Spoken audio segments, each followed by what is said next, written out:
រតនពិសីមានសុខភាពនិងការងាររកស៊ីមានបានតិចប្រជុំចរងចម្រើននៅភូមិគ្រឹះថ្មីនៅកណ្ដាល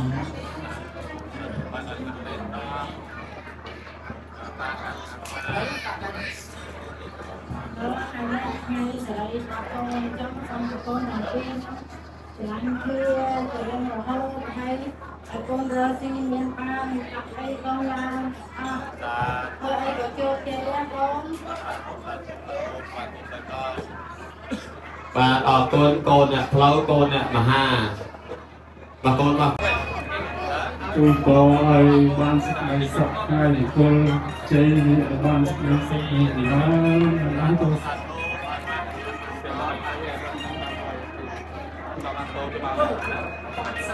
ថ្ងៃស្រីមង្គលរបស់កូនទាំងពីរជួបឲ្យកូនជួបតែសេចក្តីសុខសុខចម្រើនសុខសប្បាយសុខសុវត្ថិភាពគ្រប់ពេលវេលាប្រទទួលទៀតមានបានពីថ្ងៃអង្គុយទៅណា